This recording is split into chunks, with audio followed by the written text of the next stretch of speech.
प्रभु यीशु मसीह के सामर्थ्य नाम में आप सबों को जय मसीह की। आज के मनन का भाग हमने लिया है जो आपको मुझे मिलता है भजन संहिता 34 उसकी 7 है। Psalms 34:7 लिखा है, यहोवा के डरवैयों के चारों ओर उसका दूत छावनी किए हुए उनको बचाता है।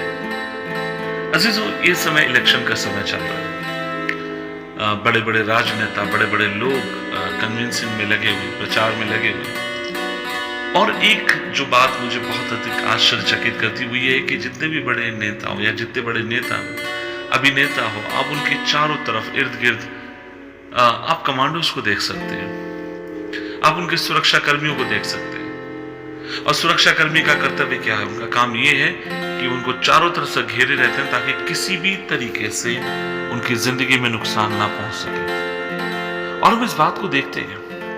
एक बात मैं आपसे कहूं, यदि राजनेता और तमाम दुनिया के बड़े लोग यदि हमें चारों तरफ से गार्ड से घिरे हुए दिखते हैं, तो ये वचन फिर हर विश्वासी के लिए कितना अधिक आनंद पहुंचाने वाला वचन, या कितना अधिक आपकी मेरी जिंदगी के भीतर एक खुशी की तरंग लाने वाला है कि परमेश्वर के डरवैयों के चारों ओर उसके दूत छावनी किए हुए रहते हैं। किसी के पास 1 या 2 3 4 5 6 10 बॉडीगार्ड्स होंगे, लेकिन बाइबल क्या कहती है?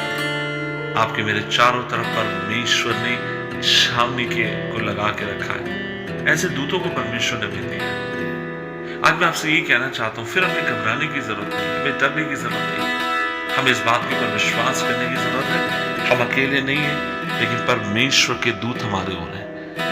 लेकिन हमारा भरोसा दूत के ऊपर थोड़ी है, हमारा भरोसा परमेश्वर के ऊपर है। मैं कई ऐसे लोगों को जानता हूं, मैंने उनके बारे में सुना है, जिनको परमेश्वर ने अनुग्रह दिया कि वे स्वर्गदूतों को देख सके। लेकिन हमें इस बात में बहुत अधिक आश्चर्यचकित होने की जरूरत नहीं, ना ही हमें स्वर्गदूतों को बहुत अधिक ऊपर उठाने की आवश्यकता है, क्योंकि बाइबल कहती है वे आत्माएं हैं जो उद्धार पाए हुए लोगों की सेवा करती हैं। सो अगर हमें धन्यवादित होना है, अगर हमें आनंदित होना है, तो हमें अपने परमेश्वर के लिए आनंदित होना है जिसने हमें अनुग्रह दिया और जो हमें अपने दूतों के द्वारा घेरे रहता है। आज से काफी साल पहले मैंने एक कहानी सुनी, मुझे बहुत अच्छा लगा। कहानी थी एक अमेरिकन मिशनरी जो अफ्रीका में रहकर सेवा कर रहे थे। लोग उनसे बहुत खफा थे, बहुत नाराज थे। एक दिन लोगों ने प्लान किया, कहा कि आइए हम मिलकर इस मिशनरी को खत्म कर दें। बड़ी संख्या में लोग उनके चारों घर पे पहुंचे। जब घर पहुंचे तब ये लोग क्या देखते हैं कि इनके घर के चारों इन्होंने सफेद वस्त्र में कुछ लोगों को खड़े देखा। एक बड़ी वहां पर रोशनी आ रही थी। ये लोग रात में डर के भाग गए। अगले दिन सुबह ये जो गांव का सरदार, बाकी लोग दौड़कर मिशनरी के पास आए। उन्होंने कहा कि आपने हमसे झूठ कहा कि आप अकेले हैं। मिशनरी बोला, नहीं मैं अकेला हूं। उन्होंने कहा, नहीं, कल शाम के समय हम आपके ऊपर हमला करने आए थे और हमने देखा कि ये घर चारों तरफ से दूतों से भरा हुआ था। उन्होंने दूत नहीं कहा, उन्होंने कहा कोई तो थे जो सफेद वस्त्र पहने हुए थे और ऐसा लग रहा था जैसे मानो आपकी हिफाजत में। तब इस मिशनरी को याद आया कि ये तो वे स्वर्गदूत हैं जिन्हें परमेश्वर ने हमारी सुरक्षा के लिए भेजा है। मैं आपसे क्या कहना चाहता हूं मेरे भाई बहन, आइए प्रभु पर और अधिक भरोसा रखें, प्रभु पर आश्रित रहें। प्रभु हमारा रक्षक है, वो हमारी सहायता करेगा। कई बार हम डर जाते हैं कि किस तरीके का पॉलिटिकल माहौल होने वाला है, किस तरीके का माहौल यहां से आगे होगा।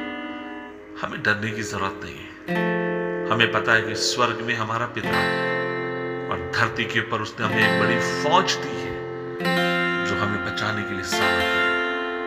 अगर आज आप डर से पीड़ित हैं, भयभीत हैं, घबराए हैं, परमेश्वर का वचन आपको तसल्ली दे, शांति दे कि वो आपको बचाकर सुरक्षित रखने के लिए विश्वास होगा। आइए प्रार्थना करें। प्रभु जी, धन्यवाद इस दिन के लिए। हम मिलकर आपकी हुजूरी में आते और दुआ करते हैं कि आपका हाथम पर, आपकी आशीष हमारी जिंदगी में, आप पर और अधिक विश्वास करें, कृपा दें। आपके स्वर्गदूतों के लिए धन्यवाद। यीशु मसीह के नाम से मांगते हैं, आमीन।